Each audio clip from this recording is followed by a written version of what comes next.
Assalamualaikum warahmatullahi wabarakatuh. Waalaikumsalam warahmatullahi wabarakatuh. Alhamdulillahirabbil alamin. Alhamdulillah ini yang datang ada 9.000 orang ya, Masya Allah. 9.000 jamaah ya. Alhamdulillah. Tadi saya lihat belum semuanya jawab salam, jadi saya ulang lagi jawab semua. Mudah-mudahan yang jawab salam ini insya Allah berkah rezekinya, berkah umurnya ya. Yang belum dapat jodoh, mudah-mudahan cepat dapat jodoh. Yang banyak utangnya, mudah-mudahan lunas utangnya ya. Bapak Ibu ya. Assalamualaikum warahmatullahi wabarakatuh. Waalaikumsalam warahmatullahi wabarakatuh. Alhamdulillahirabbil alamin. Allahumma shalli ala sayyidina Muhammadin abdika wa rasulika nabiyil ummi. Allahumma sholli ala sayyidina Muhammadin sholatan tuwasi'u biha alaina al-arzaq wa tuhsinu biha lana al-akhlaq wa ala alihi wa sahbihi wa sallim. Allahumma sholli ala sayyidina Muhammadin adada anwa'i rizqi wal futuhat ya bashir waladhi besutu rizqa liman yasha'u bi ghairi hisab ubsut alayya rizqan katsira min kulli jihatin min khaza'in rizqika bi ghairi minatin makhluqin bi fadlika wa karamika wa ala alihi wa sahbihi wa sallim. Rabbi shrah li sadri wa yassir li amri wahlul 'uqdatam min lisani yafqahu qawli. Amma ba'du. Bapak Ibu, wabil khusus bapak-bapak ya, sebelum acara saya lanjut, supaya auranya dapat, supaya tidak ada jarak di antara kita, coba yang di belakang-belakang itu maju lagi. Saya doakan yang maju sini hutangnya lunas. Saya doakan yang mau maju hutangnya lunas. Coba Ustaz, maju sini lagi Ustaz. Biar tidak ada jarak. Sini Ustaz, sama saya. Masya Allah. Kalau kami koi, kalau kami sini lah, juga ada. Di sini tidak apa-apa. Biar enak ya. Sama saya sini. Nanti gelap bisa berdiri aja. Ya. Masya Allah. Alhamdulillah. Lah kan enak ya. Masya Allah. Ya Allah yang maju di depan lunas semua utangnya ya Allah. Amin. Oh punya utang ya? Berapa utangnya? Ya, kalau di mukanya orang tua tidak ada hutang. Oh, alhamdulillah, saudaraku. Alhamdulillah bersyukur kepada Allah, bersalawat kepada Nabi Muhammad SAW. Saya doakan Anda semua menjadi suami-suami yang soleh ya. Amin. Saya doakan istri menjadi istri yang soleh. Saya doakan rumah tangganya berkah, sakinah, mawaddah, warahmah. Kalau rumah tangganya berkah, sakinah, mawaddah, warahmah, rumah tangganya bahagia, maka selesai urusan dunia ini. Mau jualan, mau berdagang, mau bertani, mau nelayan, mau di atas gunung, mau di laut, di darat, di kampung, di desa, di kota, di kabupaten, di kecamatan, di provinsi, mau pegawai negeri, mau petani, apa saja, kalau rumah tangganya bahagia, hidupnya tenang insya Allah. Hidupnya tentram. Jadi rumah tangganya yang bahagia dulu. Jadi suami-suami yang soleh, jadi suami-suami yang dibanggakan istrinya. Istrinya bangga sama bapak ibu. Gitu ya. Karena gini, sebelum saya ceramah ini ya, sekedar mukadimah, ada sahabat Nabi bernama Alqamah. Sahabat Nabi Alqamah, sholatnya tidak pernah libur, tahajud duha tidak pernah libur, ahli surga ibadah terus ini Alqamah ini. Sampai suatu ketika beliau saking keras sakaratul maut. Terus akhirnya istrinya Alqamah ini manggil Rasulullah, ngabari Rasulullah. Lalu Rasulullah mengirim Bilal, Sayyidina Ali, dan lain-lain yang para sahabat itu disuruh besuk yang namanya Alqamah ini. Sampai di sana ternyata Alqamah sudah, kalau orang Jawa sekaratul maut. Kalau di sini apa? Sama. Gitu ya. Jangan mau mati itu. Terus sahabat menuntun di telinganya, ayo baca kalimat syahadat tauhid, tahlil, la ilaha illallah. Ternyata si Alqamah ini nggak bisa, lidahnya nggak bisa ngomong. Padahal ini sahabat dekat Rasulullah ini, imannya nggak bisa diragukan sudah. Tapi ketika sakaratul maut nggak bisa nyebut la ilaha illallah, nggak bisa, kaku lidahnya. Jadi sakaratul maut itu tersiksa orang. Nah, akhirnya Bilal menghadap Rasulullah. Coba volumenya dikurangi. Bilal menghadap Rasulullah. Ya Rasul, Alqamah tidak bisa menyebut nama Allah. Sakaratul mautnya susah. Sepertinya hisabnya berat. Ada apa ya kira-kira ya? Perasaan selama ini kita lihat beliau ibadahnya luar biasa. Maka Rasulullah mengutus si Bilal tadi, coba panggil ibunya ke sini. Bapaknya masih ada, bapaknya sudah ada meninggal, tinggal ibunya. Panggil ibunya ke sini. Kalau ibunya nggak kuat berjalan, nanti aku yang ke sana, kata Rasulullah. Coba dicek ibunya. Bilal datang ke ibunya si Alqamah itu. Ternyata ibunya Alqamah bisa jalan. Ibu yang ke sana atau Rasulullah yang ke sini. Ini berkenaan dengan nasib anakmu. Oh ya sudah, saya ajak ke sana. Ini ibunya menghadap Rasul. Sama Rasulullah ditegur. Wahai ibunya Alqamah, coba katakan jujur kepada saya, ada apa ini dengan anakmu ini? Jangan-jangan ada yang kamu sembunyikan. Ini anakmu ini orang soleh, nggak pernah maksiat, kok sekarang sakaratul mautnya tersiksa. Ceritakan. Kalau kamu nggak cerita nanti turun wahyu kepadaku nanti. Lebih baik ceritakan. Terus ibunya si Alqamah tadi cerita, ya Rasulullah, saya salut dengan anak saya itu namanya Alqamah, itu luar biasa ibadahnya, tidak bisa diragukan. Tapi dia menyakiti hatiku. Sampai sekarang lukanya hati ini belum sembuh ya Rasulullah. Kenapa? Kata Nabi Muhammad. Karena dia lebih membela istrinya daripada membela aku. Dia lebih royal kepada istrinya tapi pelit kepada aku. Aku ini ibunya, tapi sejak dia menikah, dia selalu menyakiti hatiku.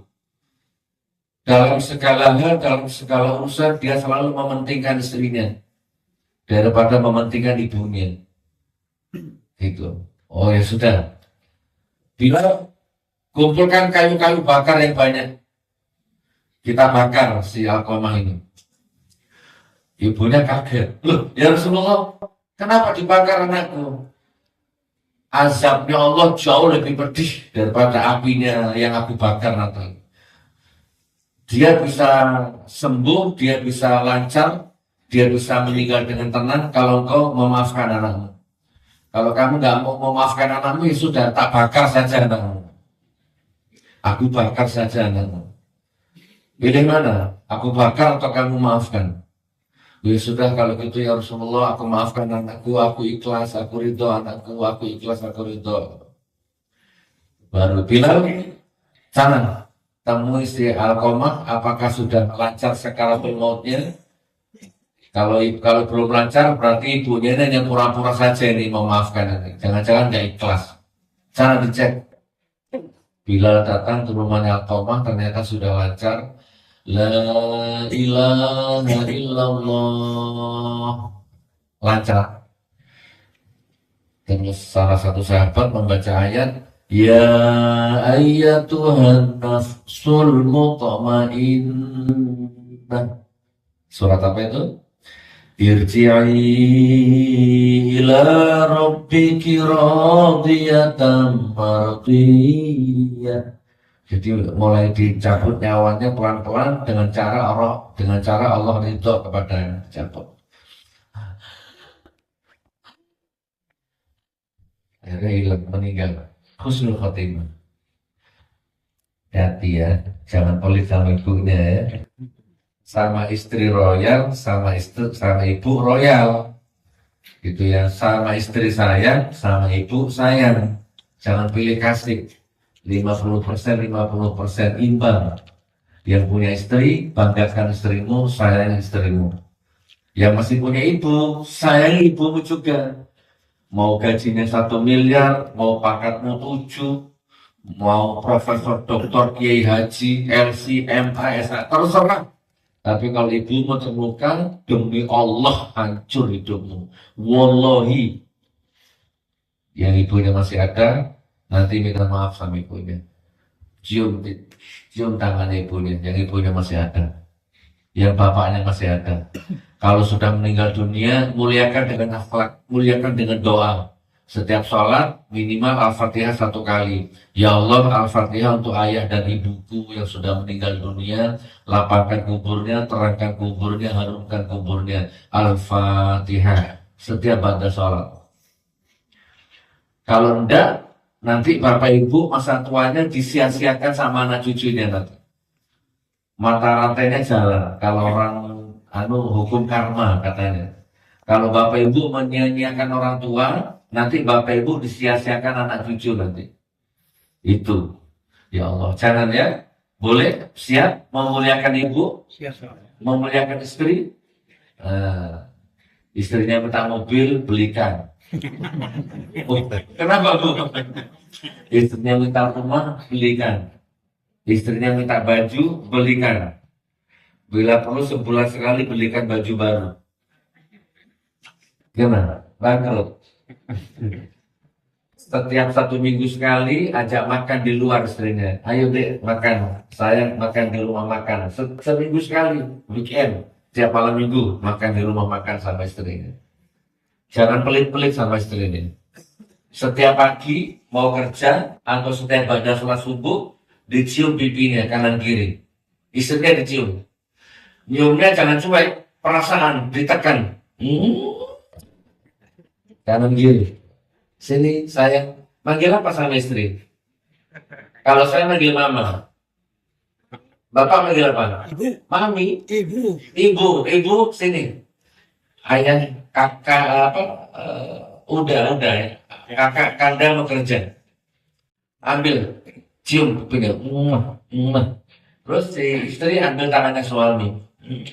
Assalamualaikum adik, assalamualaikum istriku. Istrinya jawab, waalaikumsalam abi, waalaikumsalam kakak, udah, dan seterusnya. Maka dimanapun Anda kerja, pasti sukses. Buktikan. Muliakan istrimu, bahagiakan istrimu, muliakan anakmu, bahagiakan anakmu. Selesai. Siap Bapak Ibu? Bapak siap? Siap. Ini disuruh mencium pipi istri kok kayak tertekan badan gini kenapa? Kok kayak gitu? Gus Nur, apa Gus Nur melakukan itu? Saya melakukan itu. Setiap sholat subuh, setiap mau berangkat dari rumah, kalau saya tidak 1 kali, saya sehari bisa 5 kali mencium pipi istri. Saya nggak keluar rumah kalau dalam suasana rumah masih nggak baik, saya nggak keluar rumah. Gitu. Tolong kalau mau 2 kan intinya. Kalau mau masuk surga ya muliakan Allah, muliakan Rasulullah, muliakan keluarga. Sisanya hablum minan nas, tetangga kanan kiri. Itu Pak. Alhamdulillah. Alhamdulillah. Baik Bapak Ibu, sudah kenal saya belum? Oh, belum. Buka YouTube, buka handphonenya, ketik Gus Nur gitu ya. Banyak di situ. Saya baru keluar dari penjara Ibu. 4 bulan yang lalu. Iya. Tahu? Saya 2 kali di penjara. Dulu waktu zaman presidennya Pak Jokowi itu saya sering marah sama pemerintah. Saya tuh sering ngeritik keras. Belum ada Rocky Gerung.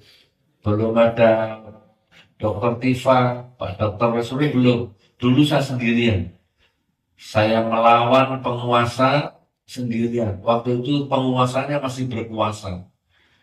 Gitu kan, Masya Allah. Kalau ingat-ingat masa itu berat rasanya waktu itu. Tapi gimana, saya nggak bisa melihat kedoliman. Karena di mata saya waktu itu 10 tahun yang lalu penguasanya dolim. Sama rakyat dolim. Sama agama dolim. Sama ulama dolim. Makanya saya marah terus tiap hari. Kemudian saya di penjara. Kalau ada orang laporkan saya sekarang, saya dilaporkan, besok saya ditangkap. Tapi kalau ada orang yang menyerang saya, Gus Nur Dajjal, Gus Nur setan, Saya laporkan sampai sekarang dari proses-proses. Tapi kalau saya dilaporkan sekarang, minggu depan ditangkap saya. Itu izinnya. Jadi saya mantan narapidana, mantan orang yang di penjara. Tapi Bapak Ibu jangan salah paham ya, orang di penjara belum tentu jahat. Walaupun saya juga bukan orang baik, tapi rujukannya banyak. Ada Buya Hamka orang baik di penjara. Bapak Ibu tahu yang penjara Buya Hamka siapa? Pak Karno. Pak Karno meninggal, Buya Hamka mensolati jenazahnya. Kenapa? Karena orangnya baik. Buya Hamka ini baik orang. Bahkan di dalam penjara menciptakan kitab namanya Tafsir Al-Hasan. Buya Hamka di penjara. Nabi Yusuf di penjara. Bahkan Nabi Yusuf ini di penjara fitnahnya menzinai istri orang. Karena kepergok di kamarnya istrinya orang memang. Di istrinya Perdana Menterinya. Zuleha namanya ya. Zulehanya yang gatel. Zulehanya yang apa? Yang nafsu. Yang cinta sama Yusuf. Yusufnya enggak. Karena itu istri orang. Itu ya. Jadi kalau istri orang jangan Pak ya. Masih banyak janda, masih banyak gadis ya. Kalau istri orang namanya zina mungson, berat, hisabnya berat, azabnya berat. Jangan ya. Oke, singkat cerita dipanggil ke kamarnya Nabi Yusuf karena budak. Nabi Yusuf waktu itu budak, sahaya, pembantu. Ya mau saja diajak masuk kamar sama wanita. Ternyata wanitanya punya niat jahat. Udah gak kuat nahan nafsu, mengajak berzina, Nabi Yusuf lari, dikejar, apa namanya itu, jubah belakangnya kena, pas Nabi Yusuf buka pintu itu, ternyata suaminya sudah di depan pintu. Itu. Tapi fakta persidangan, Nabi Yusuf tidak salah ibu, bapak. Fakta persidangan, saksi-saksi yang didatangkan untuk memberatkan Nabi Yusuf, ternyata malah meringankan Nabi Yusuf semua. Bahkan ada bayi yang belum bisa ngomong dengan izin Allah tiba-tiba ngomong.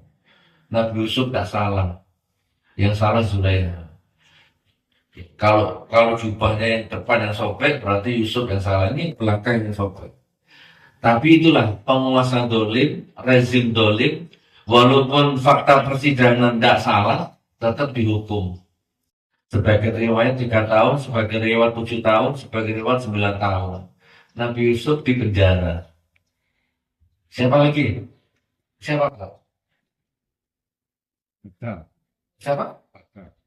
Hatta? Tidak. Imam Syafi'i. Jadi kalau Anda sholat subuh pakai kunut, Allahumma hdina fi man hadait, wa'afina fi man afait, wa tawallana fi man tawallait. Kunut itu berarti Anda mazhab Syafi'i. Gitu kan? Nah, Imam Syafi'i itu di penjara, Pak. Dicambuk 70 kali setiap hari mungkin. Setiap hari 70 kali. Tapi beliau orang soleh. Kita rujukan itu fikihnya kita pakai hidup sehari-hari. Kalau nggak pakai kunut kayak tadi itu berarti Imam Hambali. Imam Maliki, Imam Hambali. Di penjara juga. Rata-rata itu orang-orang yang alim, orang-orang baik di penjara. Karena melawan penguasa dolim. Kalau ibu tahu nanti baca sejarah, ada namanya Said Qutb di Mesir itu. Itu yang penjara namanya Abdul Gamal Nasar, itu presidennya waktu itu. Padahal teman kuliah ini, Said Qutb sama Abdul Gamal Nasar, teman kuliah. Tapi Gamal Nasar jadi presiden, jadi penguasa, yang Said Qutb ini tetap memilih jadi ulama yang lurus. Nah, setelah jadi penguasa kok banyak kebijakan-kebijakan yang menyimpang dari syariah. Akhirnya Said Qutb melawan. Diajak gabung tidak mau. Akhirnya ditangkap, dituduh radikal, dituduh anti NKRI, dituduh anti Pancasila. Kalau di sini umpamanya di penjara, dirayu dengan berbagai macam kekayaan, harta, tahta wanita, Said Qutb nggak mau. Akhirnya digantung, dibunuh, digantung. Itu namanya Said Qutb. Banyak orang di penjara, Habib Rizik di penjara. Padahal nggak pernah korupsi dana haji. Itu ya, jadi di penjara itu tidak harus jahat. Yang melaporkan saya itu Menteri Agama Bu waktu itu, Gus Yakut. Itu yang melaporkan saya. Dilaporkan sekarang 1 minggu rumah saya dikepung sama polisi. Ini rumah saya dikepung. Bareskrim, Polda, Polres, Polsek, Lurah, RT RW ngepung. Ada 8 mobil. Masuk polisinya, kamera, handphone, laptop semua dibawa, disita. Yang melaporkan saya Menteri Agama. Yang sekarang diperiksa KPK, katanya nyolong kuota haji, nyolong dana haji. Kemarin diperiksa KPK, ya? Iya. Dia keluar dari KPK diteriaki maling sama orang, maling, bajingan, gitu. Ada videonya, dilihat. Saya gara-gara dia saya dipenjara 10 bulan. Ini kalau Allah ridho, qadarullah, jangan-jangan dia dipenjara 10 tahun nanti. 2 kali lipat. Saya masuk penjara, orang-orang teriak takbir, Bu. Gus Nur, takbir. Nah, ini Menteri Agama ini belum masuk penjara sudah diteriaki maling. Naudzubillah min dzalik. Kuota haji, Bu. Jadi ada kuota haji itu 8.400 orang. Itu dijual, dikorupsi. Jadi orang yang sudah bayar haji 1 tahun, 2 tahun, 10 tahun, 14 tahun, harusnya berangkat, gak jadi berangkat. Nah, kuotanya dijual. Kerugian negara kurang lebih 1 triliun. Jangan itu. Dajjal aja nggak sedajjal itu, Bu. Setan aja nggak sesetan itu, Bu. Firaun aja nggak mau nyolong dana haji itu, walaupun Firaun. Jadi ini lebih jahat dari Firaun ini orang ini. Ya Allah, subhanallah. Nah itu ya.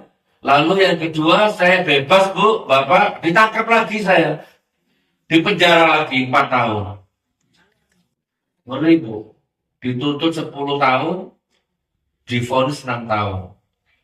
Akhirnya saya banding, dikurangi 2 tahun, jadi 4 tahun. Kasus saya ijazah palsu. Ijazah palsunya Jokowi. Yang sampai sekarang tidak pernah ada yang asli itu. Di mana? Itu, Bu. Di dalam sidang saya ngomong sama jaksanya, Pak Jaksa, datangkan ijazah yang asli. Kalau ada, saya cium kakimu di depannya Pak Hakim. Ternyata tidak ada. Tapi saya tetap di penjara 4 tahun. Alhamdulillah.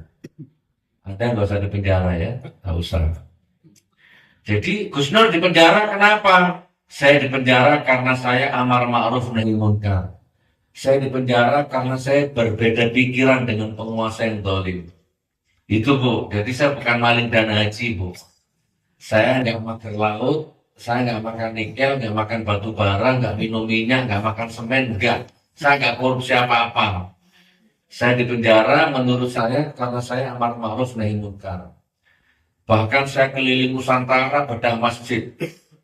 Di seluruh provinsi saya datang. Di mana ada bencana, di sana saya datang. Saya bangun masjid bersama teman-teman saya. Alhamdulillah 130 masjid sudah kita bangun. Mulai dari ujung kulon Banten sampai ujung timur Banyuwangi. Kita datangi Bandung, Jakarta. Masjid rusak kita bangun. Masjid rusak kita bangun. Cirebon ada madrasah hancur. Kena puting beliung kita bangun. Itu, Pak. Tapi nggak masuk metro, Pak. Nggak masuk metro TV, nggak masuk TV One. Ini, saya bangun masjid nggak masuk TV. Begitu saya dilaporkan polisi, baru masuk TV. Jadi baik saya TV nggak mau. Jeleknya saya baru TV mau. Sebenarnya nggak jelek. Bangun masjid dilaporkan orang nggak jelek sebenarnya. Itu ya bedah rumah fakir miskin. Coba lihat di YouTube itu. Saya bedah rumah. Pak apa? Orang sini bilang apa? Bedah rumah apa? Kalau orang Jawa bedah rumah. Bahkan saya pernah bedah rumah, Bu. Waktu saya masih belum punya rumah. Ada videonya. Bu, ini saya ngamalkan ayat. Nanti amalkan kalau bisa. Surat Muhammad ayat 7. Kalau mau kaya raya, hutangnya lunas, amalkan ayat ini. Nanti insya Allah lunas hutangnya Anda. Berapa hutangnya coba? Angkat tangan coba. Siapa yang tidak punya hutang? Angkat tangan. Oh punya semua ya. Berapa hutangnya? Ada 1 triliun? Tidak ada. 2 triliun? 10 triliun? Oh, tidak ada. Kira-kira nih, kira-kira kalau Bapak Ibu punya utang umpama ini 10 triliun. Terus Allah lunasi utangnya Bapak Ibu 10 triliun sama Allah. Kira-kira Allah jatuh miskin nggak? Enggak. Berapa utangnya kira-kira? 10 juta triliun. Umpama ini. Bapak punya utang 10 juta triliun. Yun. Allah lunasi. Dia lunas utangnya Bapak. Allah bangkrut nggak? Enggak. Kekayaan Allah ini nggak ada habis. Apalagi cuma utangnya 500.000. 1 juta. Allah pasti lunasi. Kalau tahu ilmunya. Mau saya kasih ilmunya? Oh, udah semangat, gak usah berarti ya. Semangat. Hidup gak punya utang, tapi banyak sedekah. Jadi saya waktu itu rumah masih ngontrak, terus saya lagi bangun rumah belum selesai. Tiba-tiba ada orang minta tolong dibangunkan rumah. 2 orang, Pamekasan sama Bangkalan, Madura ini. Yang satu ustadz, yang satu muadzin. Orang tidak punya, fakir miskin, kaum duafa, roboh rumahnya. Jadi hujan, kambing, ular, kodok masuk. Rumahnya dari bambu itu roboh. Jadi kalau masuk ke rumahnya itu dia merantak karena roboh. Ini Pak. Kemana lurahnya, kemana nagarinya, kemana camatnya, gubernur, wali kota, presiden, kemana ini? Sekarang hukumnya pemimpin hidup enak, tidur enak, sementara rakyatnya kelaparan. Haram hukumnya, pasti Allah azab nanti. Bapak Ibu tahu sekarang yang terjadi di Nepal sekarang? Tahu? Bu, Nepal itu daerah mana tuh? Ya, dekat-dekat India sana, Bangladesh. Asia Selatan, bagian India. Bagian India ya. Sekarang di Nepal kosong Bu, nggak ada pemerintahan. Presidennya nggak ada, perdana menterinya nggak ada, DPR-nya nggak ada, kabur. Istananya dibakar, rumah dinas dibakar, semua dibakar. Bahkan ada istrinya perdana menterinya meninggal karena ikut kebakar. DPR-nya nyebur sungai lain, nyebur duluan, ketemu sama orang ditelanjangi, dihajar, di jalan. Sekarang chaos seperti Nepal. Kemarin kejadiannya. Hotel Hilton, hotel bintang 5, itu hotel Hilton itu kalau saya tidak salah punya orang Amerika itu. Ludes dibakar, habis. Istana negara habis, kantor DPR habis, kantor Menteri Keuangan habis. Menteri Keuangannya ditelanjangi, dihajar di jalan.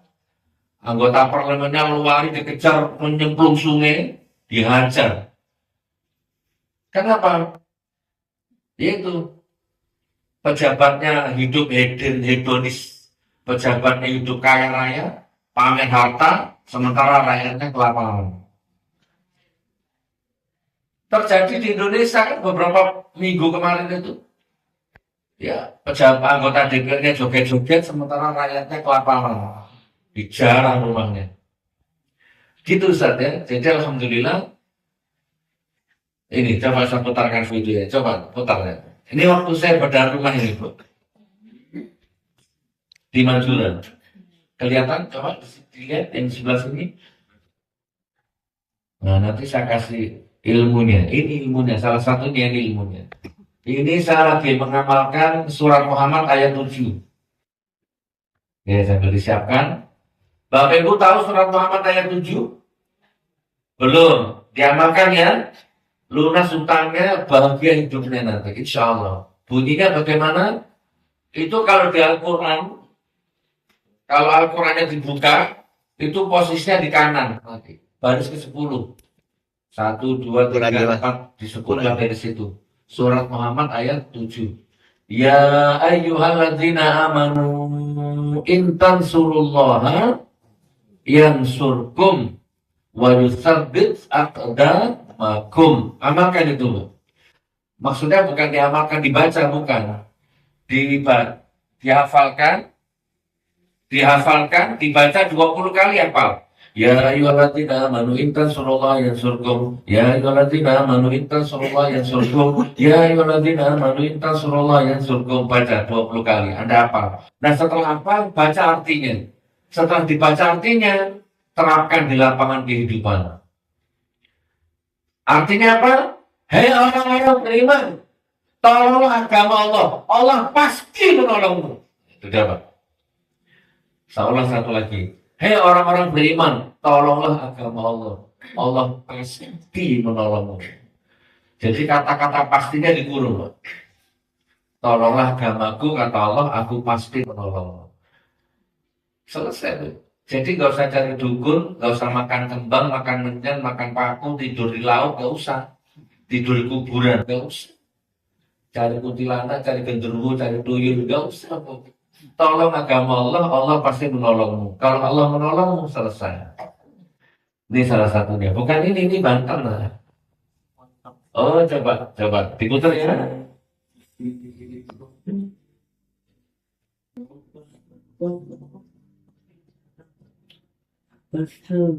Banten. Nah ini sebelum dibongkar, sebelum dibangun. Nah setelah bangun jadi ini di Banten. Itu ada tanda tangan saya, Gus Nur. Ini Madura. Ini itu rumah aslinya itu sebelum dibongkar.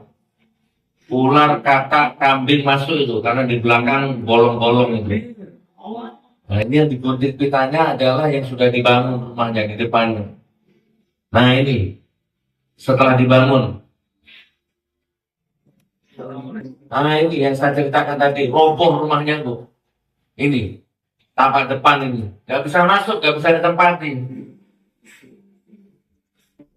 Nih ya.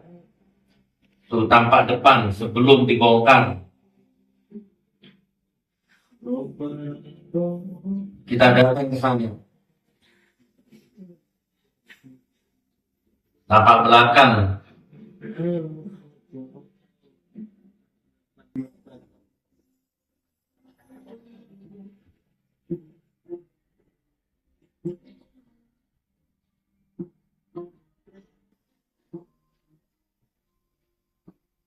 Besarkan volumenya. Oke, dipercepat. Coba mana yang sudah?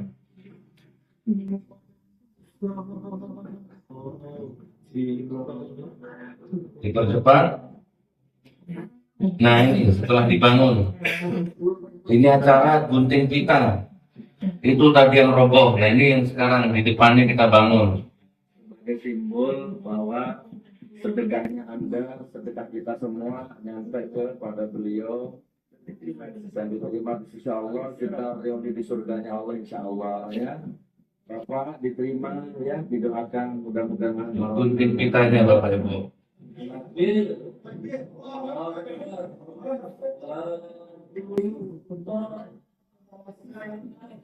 Nah sudah kita tembok, sudah kita keramik. Ini lagi mana Probolinggo. Nah ini mbah janda tua, tidak punya rumah, rumahnya tidak layak, kita bangun. Ini belum selesai nih ya.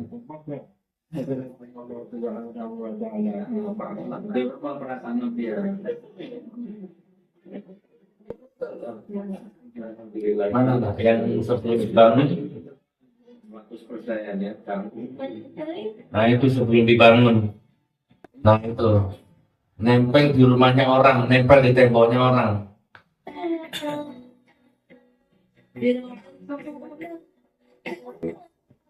Masya Allah. Sudah ada lagi?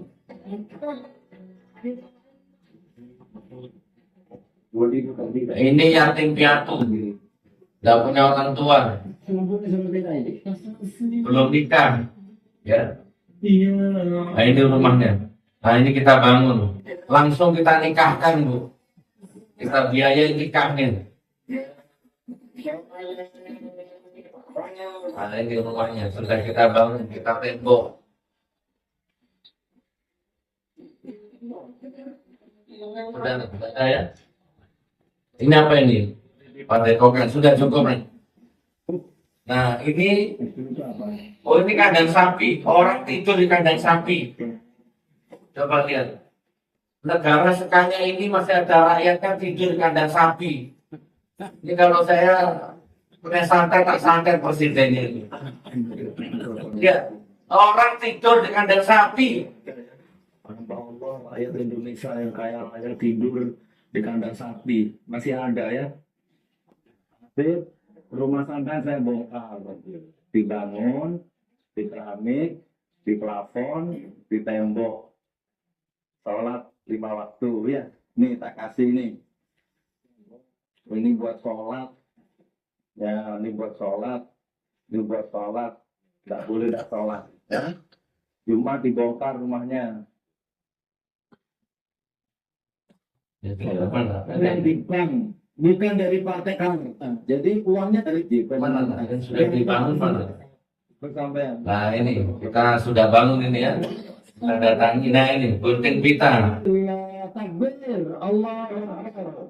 Saya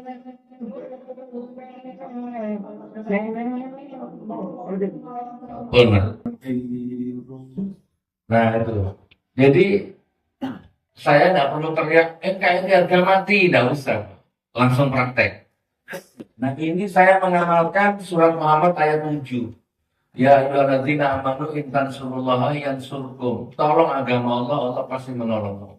Lah menolong agama Allah itu bukan ngaji saja, bukan sholat saja. Termasuk mengenyangkan perutnya orang-orang yang lapar itu juga nolong agama Allah, Bu. Jangan pelit-pelit. Ada tetangga sakit, besuk. Walaupun orang itu dulu pernah menyakitimu. Besuk, nggak apa-apa, Bu. Pak Haji, siapa namanya? Bapak siapa namanya? Pak Rizal. Pak Rizal. Sudah haji belum? Saya doakan deh haji ya. Semua dengan haji ya. Pak Rizal. Itu memang contoh ini.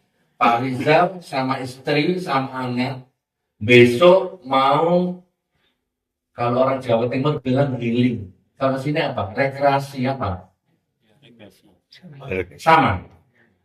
Pak Rizal sama istrinya besok mau rekreasi. Mau bawa mobil rekreasi. Punya mobil. Ini umpama ya. Bensinnya sudah diisi penuh. Sudah dikasih bersih. Anak istrinya sudah siap-siap. Tata-tata baju. Bismillah besok berangkat. Tiba-tiba ada tetangga datang. Pak Rizal. Mohon izin, besok punya acara apa tidak? Kalau tidak punya acara, saya mau pindah mobilnya. Saya punya acara keluarga penting, Pak Rizal, pindah mobilnya. Tuh. Karena Pak Rizal ini di dalam hatinya ada Basiroh, ada Nur Muhammad, ya di dalam akal dan pikirannya ada Allah, ada Rasulullah. Oh, siap. Kebetulan besok saya nggak ada acara. Bawa aja mobilnya, pakai. Gitu, Bu. Akhirnya mobilnya dipakai, dibawa tetangganya. Pak Rizal panggil istrinya, adik sini. Besok kita healing, besok kita tetap rekreasi, kita rental mobil, kita sewa mobil. Keperluannya orang jalan, keperluan kita jalan. Akhirnya Pak Rizal jalan pakai mobil sewa. Gitu, Bu. Coba kalau Bapak Ibu punya watak seperti ini kira-kira. Mau di mana hidup, Bapak Ibu pasti kaya, pasti bahagia. Ada ayatnya, ada dalilnya, banyak. Al-Baqarah 261. Barang siapa membelanjakan hartanya di jalan Allah, seperti menanam satu benih, tumbuh 7 tangkai, masing-masing tangkai berbuah 100 keberkahan. Banyak dalilnya. Barang siapa menolong agama Allah, Allah pasti menolongmu. Al-Imran 31. Qul in kuntum tuhibbunallah fattabi'uni yuhibbukumullah wa yaghfir lakum dzunubakum wallahu ghafurur rahim. Katakan, kalau kamu mau dicintai Allah, ikuti caraku, kata Rasulullah. Ikuti aku, maka Allah pasti mencintaimu. Kalau sama dicintai Allah, selesai, Bu. Jadi tarik cintanya Allah itu, bagaimana caranya? Ya, bangun harapannya orang, walaupun harapanmu nggak jelas. Saya bangun rumahnya orang waktu saya belum punya rumah, loh, Bu. Tidak apa-apa, yes. Tidak mungkin miskin, nggak mungkin, Bu. Sayyidina Ali kenal? Sayyidina Ali siapa? Sayyidina Ali siapa? Menantunya Rasulullah. Punya uang cuma 6 dirham. 6 dirham apa 6 dinar ya? Istrinya itu, wahai suamiku, uang kita cuma ini, hari ini adanya. Tolong ke pasar, beli daging, beli gandum, beli kurma, dibuat makan hari ini. Sayyidina Ali ke pasar bawa uang itu, sampai di jalan kecegat orang. Tuan, aku 2 hari belum makan, Tuan. Sudahkah engkau memberi aku makan? Akhirnya sama Sayyidina Ali, uang yang dipakai belanja tadi nggak jadi dikasihkan dia. Pulang ke rumah nggak bawa apa-apa. Ditanya sama istrinya, wahai suamiku, mana belanjanya? Tadi duitnya aku kasihkan orang, kasihan 2 hari nggak makan. Apa istrinya menjawab, Alhamdulillah, beruntung aku punya suami yang baik seperti Anda ini. Berarti hari ini kita niatkan puasa. Kita puasa hari ini, gak usah makan. Gitu loh. Coba Pak. Jawab. Kenapa? Nah makanya mulai sekarang terjadi. Pak, tiba-tiba suruh belanja sama istrinya, duit 100.000 sampai di jalan, duitnya dikasihkan orang karena ada orang yang butuh. Pulang ke rumah kira-kira istrinya gimana Pak? Ngamuk Pak. Coba Bu, intan surullah yang surkum. Selama untuk Allah Bu gak mungkin rugi, gak mungkin. Sampai kiamat tetap dicatat. Saya waktu bangun rumah belum selesai, saya tanya sama istri saya, Mama sini, ini gimana ini? Ada orang rumahnya roboh. Istri saya jawab, dilihat fotonya, Innalillahi wa inna ilaihi raji'un. Kata istri saya, ya sudah Bi, kalau gitu rumah kita tunda dulu. Kita selesaikan dulu rumahnya orang ini. Itu istri saya yang ngomong gitu Bu. Ya, jadi punya istri yang soleha ya. Alhamdulillah, saya lihat soleha semua istrinya itu, alhamdulillah ya. Amin. Siap mengamalkan surat Muhammad ayat 7? Siap. Siap ya, amalkan. Nanti kalau saya kesini lagi, Bapak Ibu sudah sukses. Nah sekarang gini, saya mau praktek. Kuat apa enggak ini kira-kira? Saya mau praktek, tapi kalau nggak kuat nggak apa-apa ya. Bismillah. Bapak Ibu tahu, pernah dengar Masjid Jogokarian? Pernah dengar? Di mana Pak? Jogja. Ibu belum tahu. Dilihat Bu, di YouTube ada, di TikTok ada, di IG ada Bu. Masjid Jogokarian, Jogja. Keren. Seluruh Indonesia kesana semua, pengurus masjidnya, belajar. Masjidnya seperti ini, tapi lebih besar ini. Dari tembok sini paling kecil ini gitu. Tapi lantai 2. Tapi orang luar negeri kesana semua kok. Jadi masjid ini, kalau Jumat, sholat Jumat, itu ngasih makan orang paling sedikit 1.000 porsi. Setiap Jumat. Bukan nasi kotak, bukan. Nasi piring mewah. Rawon, sop, gulai, sate kambing. Mewah Bu. Setiap Jumat. Kalau Bapak Ibu tahu Ramadan, sahur, buka puasa, paling sedikit 4.000 porsi. Sebulan penuh. Masjid Jogokarian. Itu makmur itu sepanjang jalan Jogokarian. Ibu kalau tahu, laporan keuangan, saldo 0, saldo 0, saldo 0. Jadi nggak pernah nyimpan uang di masjid. Uangnya terus dibuang ke umat terus. Supaya pahalanya cepat nyampe katanya ke jamaahnya itu.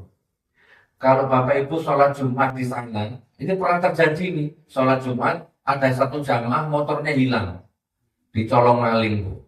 Diganti sama Masjid Jogokarian baru dari showroom. Dari dealer. Masjid yang ganti. Coba. Bisa nggak ini seperti Jogokarian? Tiap Jumat ada Jumat berkah enggak? Enggak ada. Coba, walaupun cuma ketan, walaupun cuma lontong. Bu, saya diundang ceramah di Masjid Jogokarian. 2 hari nggak bisa tidur saya. Pulang dari sana 2 hari nggak bisa tidur. Mikiri Jogokarian. Jadi saya iri saya. Tapi irinya iri baik. Ya Allah, izinkan saya punya masjid lebih hebat dari Jogokarian kalau bisa. Saya termotivasi nih sampai gak bisa tidur saya ya Allah. Minta uangnya ya Allah. Saya mau bangun masjid seperti Masjid Jogokarian. Minta uangnya ya Allah. Saya tiap hari minta sama Allah. Qadarullah dikasih rezeki. Ada orang datang ke rumah nawarkan tanah. Saya pikir 500 juta harganya, ternyata 1 miliar lebih. Mundur saya, aduh, jangan kalau 1 miliar, saya nggak punya uang. Ternyata orangnya malah ngejar, Gus, nggak usah dilunasi, dicicil terserah berapa saja. Oh, betul, serius, serius. Akhirnya saya jadikan. Terus saya bangun masjid. Saya umumkan di YouTube. Assalamualaikum teman-teman KN Gus Nur. Izin minta doanya. Saya mau bangun masjid lebih hebat dari Joko Karya.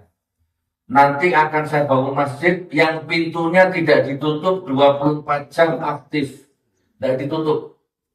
Dan ada dapur umumnya. Jadi kalau Bapak Ibu makan, masak, tidur, ngaji, tahajud, duha, tadabbur alam, apa saja, ngaji, tafsir Quran, apa di sini 24 jam gratis. Saya begitu di YouTube. Alhamdulillah saya bangun. Ternyata sampai di Kubah saya ditangkap polisi lagi di penjara. 5 menit terakhir ya, 3 menit terakhir. Coba Bismillah, mudah-mudahan masuk ya. Bu, hari ini kan berputar. Sekarang hari apa? Kamis, Jumat, Sabtu, Minggu, Senin, Selasa, Rabu, Kamis. Jumat, Sabtu, Minggu, Senin, Selasa, Rabu, Kamis. Terus begitu. Seminggu, sebulan, setahun, 2 tahun, 3 tahun, terus. Tidak ada yang berubah. Yang berubah itu umurnya kita tambah tua, sembako tambah naik, listrik tambah naik, hujan hidup tambah naik. Itu ya. Tapi kalau dengan bersedekah untuk rumahnya Allah, ini yang berubah. Terus berubah. Harinya tidak berubah. Tapi berkahnya rezeki jenengan terus berubah. Berkahnya rezekinya Anda terus berkembang. Jadi saran saya besok-besok, jangan saya, perhatikan omongan saya ya. Besok-besok kalau ada ulama, kiai datang ke sini, cari dana untuk masjid, langsung Bu. Walaupun 100.000, 1 juta, 10 juta, bayar. Jangan disia-siakan, karena kita pulang, kita berpisah, tapi sedekah Anda ini sampai kiamat tidak terhapus dari dunia ini, terus mengalirkan. Gitu ya. Saya alhamdulillah tadi saya ceritakan, tidak punya rumah, saya berani bangun rumahnya orang. Ya kan? Seperti itu kurang lebihnya. Tolong agama Allah besok-besok kalau ada kesini dimuliakan, ya. Kasih makan, kasih minum, kasih sarapan. Tamu Allah, hamba Allah itu seperti itu. Oke, jadi saya doakan Anda semua itu dipegang. Kalau ke Malang jangan lupa kabari saya, telepon saya. Dan doakan masjid itu cepat selesai ya Bapak Ibu ya. Doakan, insya Allah nanti akan ada di YouTube, nanti muncul Masjid Gus Nur gitu ya. Masjid Cahaya Surga namanya. Kalau dulu Masjid Joko Karyan, nanti ada Masjid Cahaya Surga di Kota Malang. Saya tunggu ya Bapak Ibu ya. Sampai di sini tidak ada pertanyaan, ada yang mau tanya jawab? Tidak ada? Kalau gitu secara formal saya tutup dulu. Nanti kalau mau foto, mau ngobrol, mau apa boleh. Saya jadi ingat, saya pernah ceramah, saya lupa di mana. Tidak ada satupun yang angkat tangan Bu. Ayo siapa angkat tangan? Ini siapa? Ada. Oh ya sudah kalau gitu, bismillah saya tutup. Ternyata setelah pengajian selesai, semuanya pada belakang, minta nomor HP, minta nomor rekening, ternyata transfer 10 juta, 15 juta. Oh ternyata orang-orang situ memang tidak ada yang mau angkat tangan. Katanya malu kalau masuk kamera. Ya sudah, bismillah. Mudah-mudahan ini yang tidak angkat tangan ini, mudah-mudahan ketemu saya ya. Insya Allah. Saya tidur di hotel apa tadi? MR1. MR1. Monggo, main-main ke hotel, ngobrol-ngobrol di hotel. Ya, makan-makan, minum-minum di hotel sama saya silakan. Sampai insya Allah sampai besok. Besok saya sudah balik ke Padang Kota. Ini yang bisa saya sampaikan. Sampai ketemu di surganya Allah. Assalamualaikum warahmatullahi wabarakatuh. Waalaikumsalam.